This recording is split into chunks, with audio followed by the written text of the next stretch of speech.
Phaeophyceae. देखिए इसके ज़्यादातर मेंबर मतलब 99% जो इसके मेंबर होते हैं वो मरीन होते हैं, यानी समुद्र में पाए जाते हैं। केवल 1% फ्रेश वाटर होते हैं। ठीक है।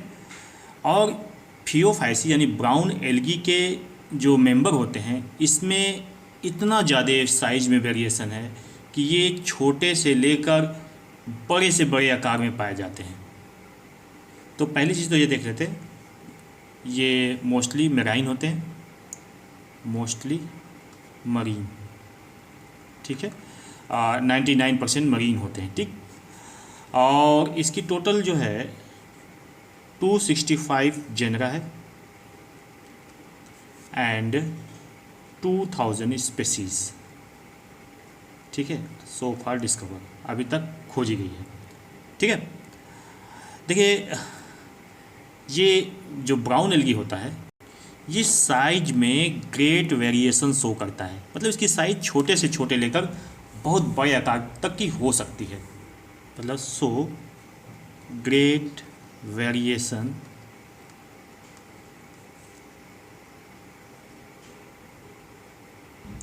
Of size and form. ठीक है। इसका जो लोअर फॉर्म होता है, लोअर फॉर्म मतलब जो लोअर फॉर्म वाले ब्राउन एल्गी होते हैं जैसे इक्टोकार्पस, वो फिलामेंटस होता है, फिलामेंटस। ठीक है। जैसे इक्टोकार्पस।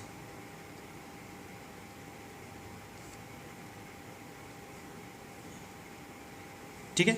और जो हायर फॉर्म के होते हैं वो पैरेनकाइमेटस होते हैं, हायर फॉर्म पैरेनकाइमेटस। पैरेनकाइमेटस मतलब समझ गए ना जी। जैसे आपका लेमिनेरिया हुआ। ठीक है। लेमिनेरिया से ही आयोडीन निकाला जाता है, याद है। फ्यूकस हुआ। ठीक। फ्यूकस। मैक्रोसिस्टिस सबसे बड़ी एल्गी, मैक्रोसिस्टिस। ठीक है। और आपका सरगैसम हुआ, सरगैसम जो सरगैसो सी कास करता है, सरगैसम।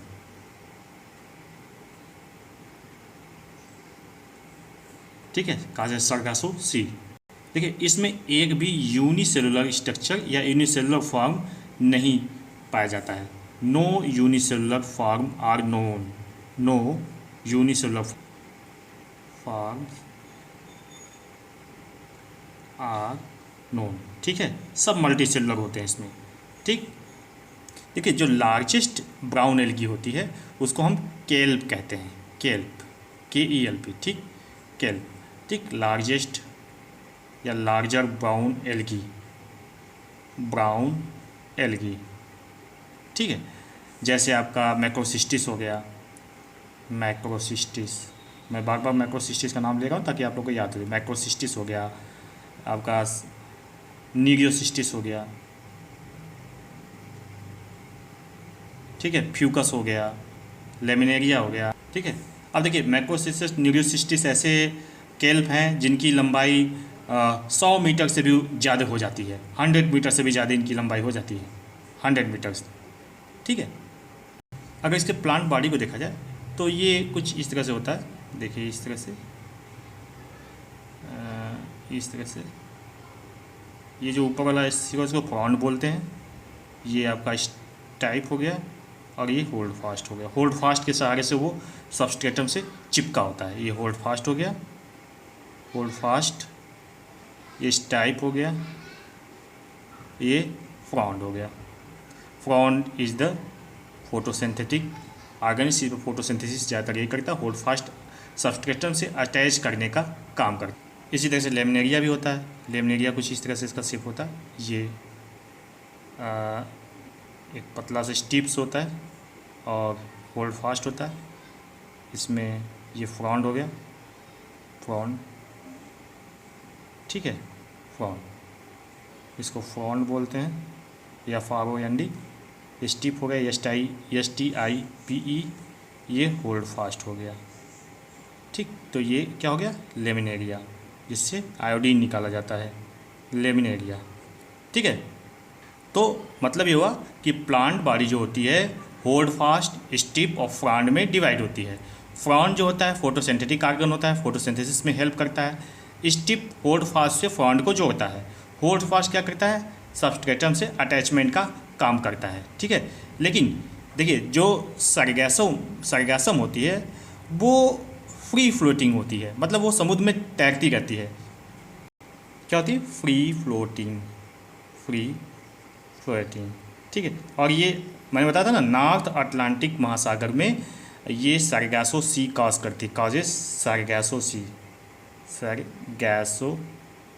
सी, ठीक है। अब देखिए यहाँ पे क्वेश्चन ये बन सकता है कि किस ब्राउन एल्गी में होल्ड फास्ट स्टिप नहीं पाया जाता है, तो क्या होगा, सरगैसो। या ऐसे पूछ सकता है कि which are the following is the free floating brown algae.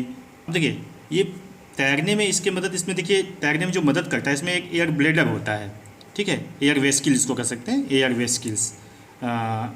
जो बड़े फार्म होते हैं ब्राउन एल्गी के, larger form have air vesicles, ठीक है, आर ब्लेडर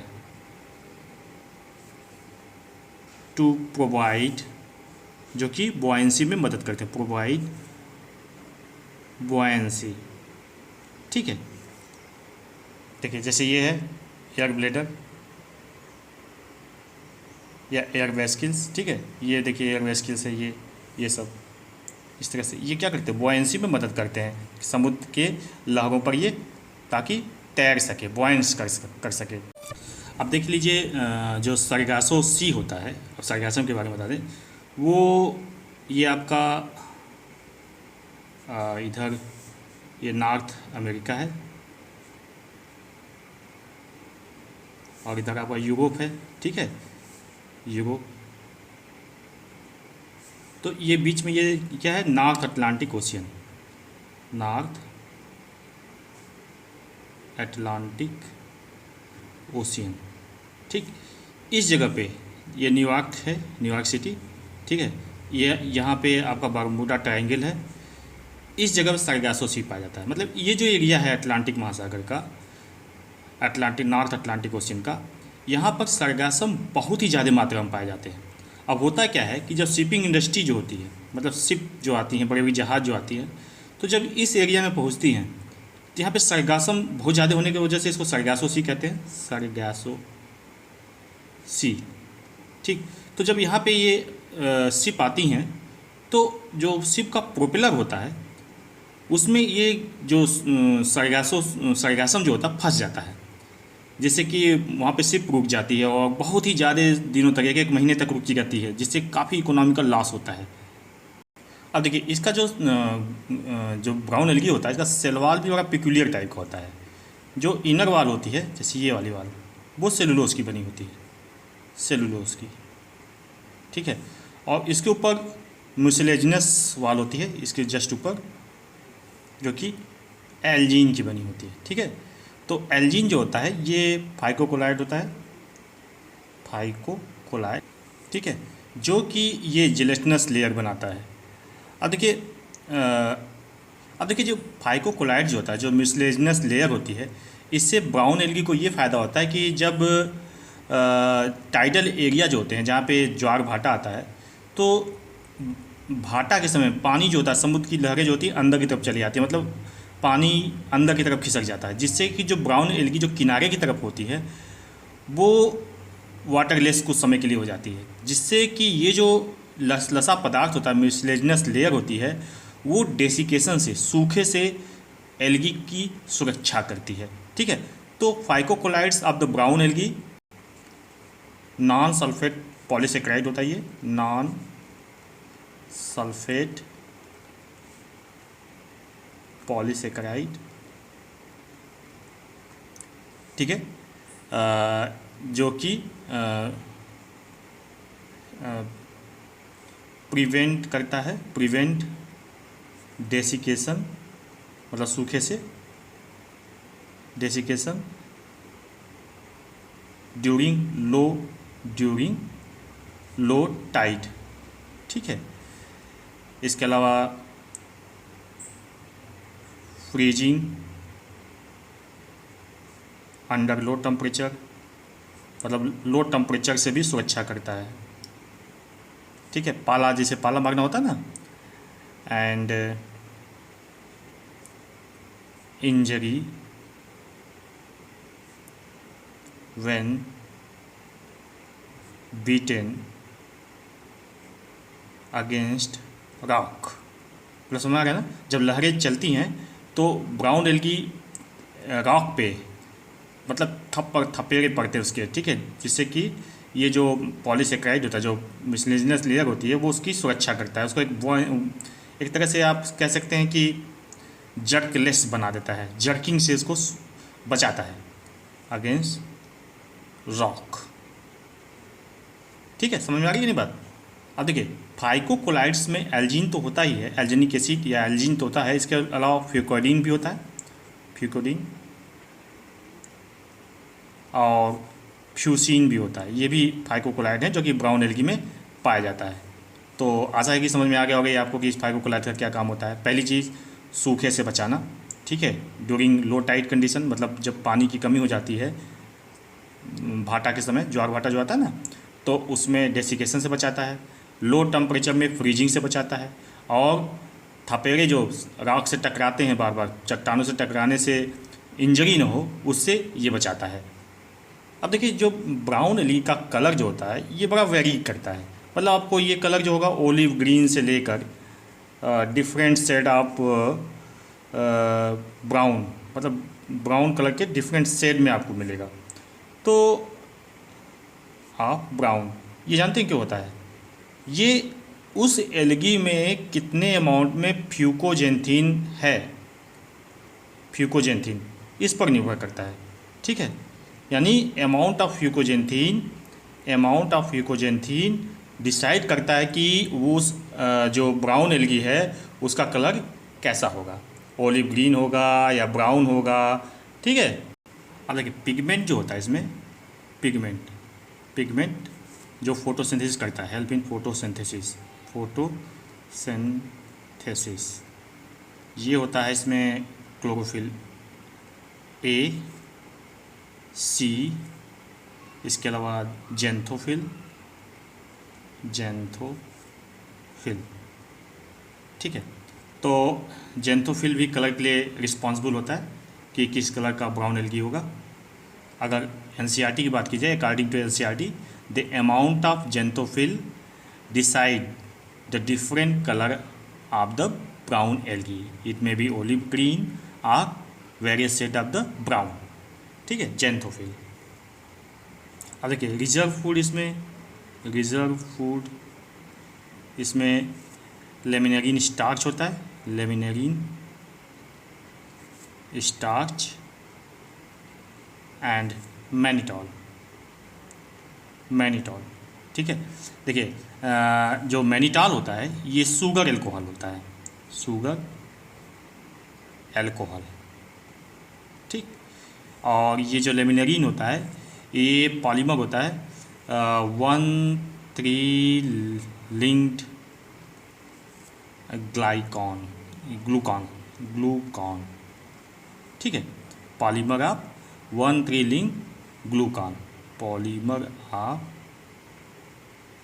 1,3 लिंक ग्लूकॉन। अब देखिए, इसके अंदर फ्यूकेशन वेसिकल्स होता है, इसकी जो सेल्स होती है उसमें फ्यूकेशन वेसिकल्स भी पाया जाता है। अब होता क्या है फ्यूकेशन वेसिकल्स? देखिए, it contain a phenolic chemical name fucosan. ठीक है, केमिकल होता है जिसको फ्यूकेशन कहते हैं। ये क्या होता है? It is colourless inside water, मतलब पानी के अंदर रहेगा तो कलरलेस रहेगा, बट बिकम ब्राउन और ब्लैक, लेकिन जैसे ही ये बाहर निकलेगा, मतलब जो इसको हवा के संपर्क में आएगा, तो ये तो ब्राउन या ब्लैक हो जाता है on exposure to air, exposure to air. ठीक है, तो फ्यूकेशन वेसिकल्स क्या होता है? ये एक फिनोलिक केमिकल्स होता है जो कि जब पानी के अंदर एल्गी रहती है तो उसमें ये कलरलेस रहता है, लेकिन जब ये बाहर निकल आता है तो ये ब्राउन या ब्लैक कलर का हो जाता है। अब देखिए, जो ब्राउन एल्गी होते हैं काफ़ी बड़े होते हैं, काफ़ी लंबे लंबे होते हैं, 100 फुट तक, 100 मीटर तक भी लंबा होता है। तो इसमें कंडक्शन तो बेसिक वो कंडक्टिंग ट्यूब तो पाया नहीं जाता है, जैसे जाइलम फ्लोएम तो इसमें पाया नहीं जाता है, लेकिन इसमें कुछ विशेष प्रकार की हाइफी जैसी स्ट्रक्चर पाई जाती है जिसको ट्रम्पेट हाइफी कहते हैं। ठीक है, जिसके थ्रू फूड का ट्रांसफ़र होता है, पानी का ट्रांसफ़र होता है। तो जो कंडक्शन ट्यूब होता है, कंडक्टिंग ट्यूब, उसको ट्रम्पेट हाइफी कहते हैं। Conducting tube are, conducting tube are trumpet. ये देखिए क्वेश्चन बहुत इंपॉर्टेंट है, आ सकता है कि ट्रम्पेट हाइफी किस में पाया जाता है? Trumpet hyphae. ठीक, टू ट्रांसफ़र, क्या काम होता है? To transfer food from lamina, जो फ्रॉन्ड होता है ना लेमिना, टू होल्ड फास्ट, ऊपर से नीचे की तरफ होल्ड फास्ट। फ्रॉन्ड में ही तो फूड बनता है, उसको लेमिना बोलते हैं, holdfast. Are present in larger brown algae, जिसको हम कैल्प कहते हैं, ब्राउन एल्गी आर कैल्प। ठीक है, अब देखिए वेजिटेटिव रिप्रोडक्शन के बारे में आ जाते हैं। देखिए रिप्रोडक्शन, रिप्रोडक्शन इसमें दोनों तरह से होता है, वेजिटेटिव और एसेक्सुअल रिप्रोडक्शन और सेक्सुअल रिप्रोडक्शन, तीनों तरह से। वेजिटेटिव रिप्रोडक्शन उसी तरह से, वेजिटेटिव रिप्रोडक्शन कैसे? By fragmentation, fragmentation. देखिए अभी पिछली क्लास में कुछ लोगों ने पूछा था ऑफलाइन क्लास में कि सर फ्रेगमेंटेशन क्या क्लेमाइडोमोनास में होता है या क्लोरेला में होता है? तो उसमें नहीं होता भैया, क्योंकि जो क्लेमाइडोमोनास और क्लोरेला जो होता है ये यूनिसेलुलर होता है। तो यूनिसेलुलर में कैसे फ्रेगमेंटेशन होगा? फ्रेगमेंटेशन हमेशा मल्टी सेलुलर में ऑर्गन्स में होते हैं, जैसे जो फिलामेंटस हो, ठीक है, या पैरेन्काइमेटस हो, उसमें होगा। तो वेजिटेटिव रिप्रोडक्शन फ्रेगमेंटेशन के द्वारा होता है। ठीक है, जैसे सार्गैसम, सार्गैसम, सार्गैसम, ठीक, या एडवेंटिशियस ब्रांच के द्वारा होता है, एडवेंटिशियस ब्रांचेस। ठीक, एडवेंटिशियस ब्रांचेस के द्वारा होता है, या स्टोलन के द्वारा होता है, स्टोलन। ठीक है, जैसे डिक्टियोटा में, डिक्टियोटा, डिक्टियोटा भी ब्राउन एल्गी है। ठीक है, अब देखिए एसेक्सुअल रिप्रोडक्शन मोटाइल स्पोर्स के द्वारा भी होता है, नॉन मोटाइल स्पोर्स के द्वारा भी होता है। ठीक है, मोटाइल स्पोर्स मतलब जूस स्पोर्स। तो इसमें देखिए जूस स्पोर्स देखिए बहुत ही खास तरह के होते हैं, बहुत इंपॉर्टेंट है। जो जूस स्पोर्स का इसका जो होता है ये पैरीफॉर्म होता है। पैरीफॉर्म मतलब समझ गए ना, जैसे आपका नाशपाती होता है इस तरह से, इस तरह से, ठीक, नाशपाती की तरह से। अब इसमें देखिए जो फ्लेजला पाए जाते हैं ये लेटरली अटैच होते हैं इस तरह से, और दो तरह, हेट्रोकॉन्टी मतलब दो तरह के फ्लेजला होते हैं। हेट्रोकॉन्टी मतलब दो तरह के, एक जो होता है वो हेयरी होता है इस तरह से, इसमें हेयर्स पाए जाते हैं, हेयर्स। ठीक है, एक स्मूथ होता है। तो फ्लेजला क्या होते हैं? लेटरली अटैच होते हैं और हेट्रोकॉन्टी होते हैं। तो फ्लेजला लेटरली अटैच होते हैं, अटैच्ड, और हेट्रोकॉन्टी होते हैं, हेट्रोकॉन्टी मतलब, हेट्रोकॉन्टी मतलब दो तरह के फ्लेजला पाए जाते हैं, एक टिंसल से, एक हेयरी। ठीक, ये याद रखिएगा इसको, टिंसल मतलब हेयरी, हेयरी और स्मूथ, दो तरह के फ्लेजला पाए जाते हैं। अब देखिए इसमें भी एक खास बात होती है, ये जो जूस्पोर्स होते हैं ये हैप्लॉइड भी हो सकते हैं और डिप्लॉइड भी हो सकते हैं। डिप्लॉइड, हैप्लॉइड मतलब समझ गए ना, हैप्लॉइड मतलब single pair of the chromosome, मतलब क्रोमोसोम जब पेयर में होते हैं तो उसको डिप्लॉइड बोलते हैं, और जब अनपेयर्ड होते हैं तो उसको हैप्लॉइड बोलते हैं। ठीक है, आधे आधे क्रोमोसोम गैमेट में डिस्ट्रीब्यूट हो जाते हैं ना, इसको हम लोग सेल में पढ़ेंगे, सेल डिवीजन में। तो देखिए जो हैप्लॉइड जो स्पोर्स होता है वो बनेगा एक अलग तरह के स्पोरेंजिया में, और जो डिप्लॉयड जू स्पोर होता है वो अलग तरह के स्पोरेंजिया में बनेगा। स्पोरेंजिया क्या होता है? जिसमें जू स्पोर्स बनते हैं। तो जो हैप्लॉइड जू स्पोर्स होता है वो बनता है यूनिलाकर स्पोरेंजिया में। मतलब जो फियोफाइसी होता है उसमें दो तरह के स्पोरेंजिया पाए जाते हैं। स्पोरेंजिया क्या होता है? जिसमें कि जू स्पोर्स का फॉर्मेशन होता है या स्पोर्स के का निर्माण होता है। तो टू टाइप स्पोरेंजिया, ठीक है। एक होता है यूनिलाकुलर, यूनिलाकुलर, और एक होता है प्लूरिलाकुलर, प्लूरिलाकुलर, ठीक है। तो जो प्लूरिलाकुलर होता है इसमें मियोटिक डिवीजन होता है, सॉरी जो यूनिलाकुलर होता है उसमें मियोटिक डिवीजन होता है और हैप्लॉइड जूस्पोर का फॉर्मेशन होता है, ठीक। तो इसमें लिखिएगा बाइफ्लेजलेट जूस्पोर्स, बाइफ्लेजलेट, बाइफ्लेजलेट तो होंगे ही, laterally attach flagella zoospores produce after meiosis, meiosis के बाद, अर्धसूत्री विभाजन के बाद, ठीक है। और ये क्या होंगे? हैप्लॉइड होंगे, हैप्लॉइड, ठीक। तो जब हैप्लॉइड होंगे तो हैप्लॉइड प्लांट बनाएंगे, गैमेटोफाइट बनाएगा, ठीक है। Which give rise haploid plant या हैप्लॉइड प्लांट बॉडी, ठीक, जिसको गैमेटोफाइट कहेंगे। गैमेटोफाइट, गैमेटोफाइट मतलब जो कि हैप्लॉइड प्लांट होता है उसको गैमेटोफाइट बोलते हैं, ठीक। तो यूनिलाकुलर जो स्पोरेंजिया होगा, यूनिलाकुलर टाइप का स्पोरेंजिया, उसमें बाइफ्लेजलेट जो स्पोर्स बनेंगे, हैप्लॉइड होंगे क्योंकि वो मियोसिस से बनेंगे, और वो हैप्लॉइड प्लांट को जन्म भी देंगे। भाई हैप्लॉइड है तो हैप्लॉइड ही बनेगा। लेकिन प्लूरिलाकुलर में क्या होता है?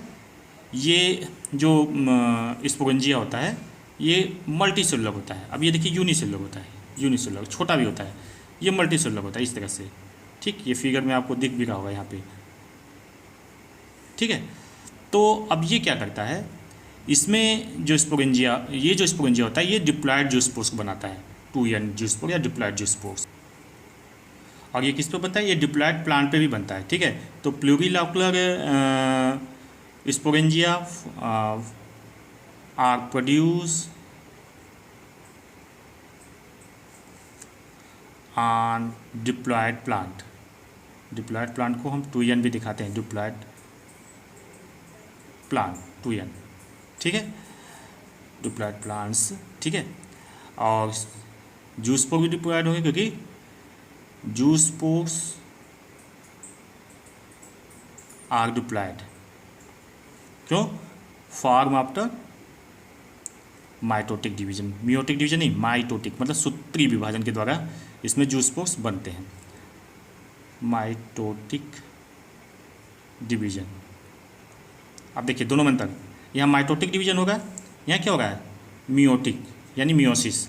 इसमें हैप्लॉइड प्लांट बन रहा है, इसमें डिप्लॉयड प्लांट बनेगा, diploid plant form after germination. याद आ गया? समझ में आ गया? ठीक है।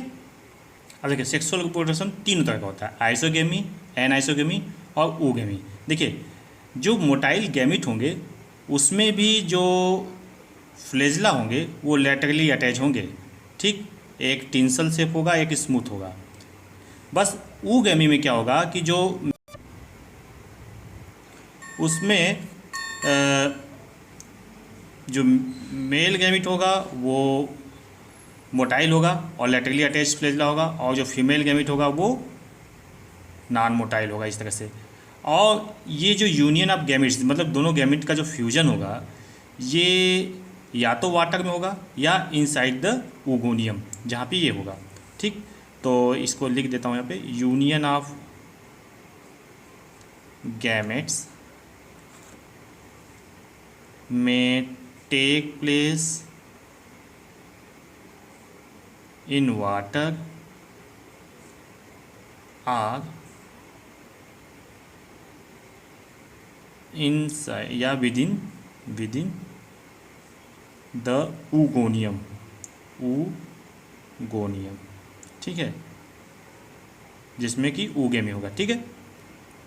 अब देखिए इसका जो सेल होता है ब्राउन एलगी का, उसमें सेंटर में वैक्यूल्स पाया जाता है और सेंटर की तरफ ही न्यूक्लियस होता है, और जो इसका प्रोटोप्लास्ट भी ये सेंट्रली लोकेटेड होता है इस तरह से, ठीक है। ये वाला फिगर आप इसमें देखिए, यहाँ पे एकदम क्लियर दिख रहा है। इसमें पैरानाइड बॉडी भी पाए जा सकते हैं, पैरानाइड बॉडी होता है, और कुछ स्पेसीज में नेकेड पैरानाइड बॉडी भी होता है, naked paranoid body, paranoid body, ठीक है, कुछ स्पेसीज में पाया जाता है। अब देखिए जो ब्राउन एल्गी होता है उसमें अल्टरनेशन ऑफ द जनरेशन जो होता है वो दोनों तरह का हो सकता है, आइसोमॉर्फिक भी हो सकता है, हेट्रोमॉर्फिक भी हो सकता है। आइसोमॉर्फिक का मतलब ये होता है कि जब ये जो गैमेटोफाइट और स्पोरोफाइट जो होते हैं वो दिखने में एकदम सिमिलर हों तो उसको isomorphic alternation of the generation बोला जाता है। यानी हैप्लॉइड प्लांट और diploid plant are quick similar, तो उसको आइसोमॉर्फिक बोलते हैं। हेट्रोमॉर्फिक उसको बोलते हैं जब हैप्लॉइड प्लांट और डिप्लॉइड प्लांट दिखने में एकदम डिसिमिलर हों। आमतौर से हैप्लॉइड प्लांट छोटे होते हैं और डिप्लॉइड प्लांट बड़े होते हैं, तो उसको heteromorphic alternation of the generation कहते हैं। आइसोमॉर्फिक का एग्जाम्पल हो गया एक्टोकार्पस। इसका मतलब ये हुआ कि इसमें डिप्लॉइड प्लांट और हैप्लॉइड प्लांट दोनों एक जैसे होते हैं, ठीक है। और इसका हेट्रोमॉर्फिक एग्जाम्पल हो गया फ्यूकस, सार्गैसम,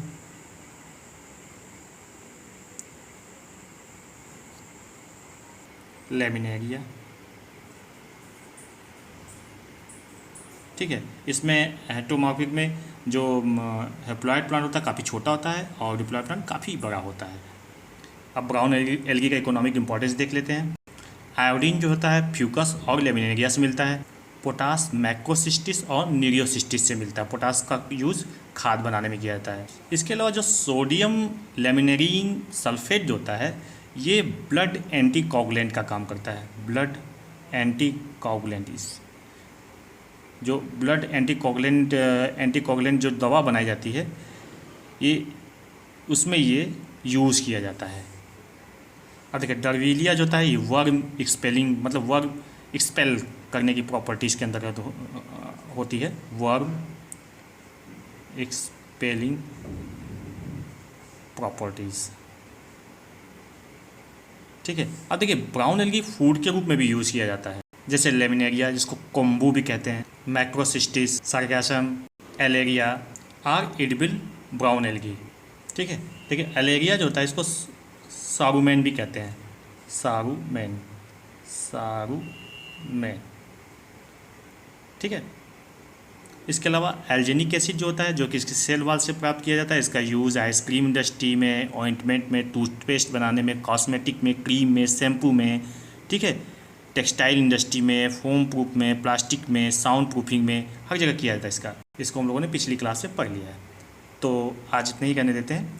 नेक्स्ट क्लास में हम लोग रोडोफाइसी के बारे में पढ़ेंगे। और देखिए जो मैं बता रहा हूँ उसको बहुत ध्यान से देखिए। इतना मान के चलिए कि अगर मेरी वीडियो आप रेगुलर देखते हैं तो आप कोई भी कंपटीशन बीट कर सकते हैं आराम से। न केवल नीट ही बल्कि आप आईएएस का एग्ज़ाम अगर यूपीएससी दे रहे हैं या पीसीएस दे रहे हैं किसी भी स्टेट का, तो उसके लिए भी मेरा वीडियो बहुत ही इम्पोर्टेंट है। बहुत ही अच्छे कंटेंट में खोज के लाता हूँ, तो आप लगातार देखते रहिए और लाइक करते रहिए, सब्सक्राइब करते रहिए ताकि मेरा भी मनोबल बढ़ा रहे।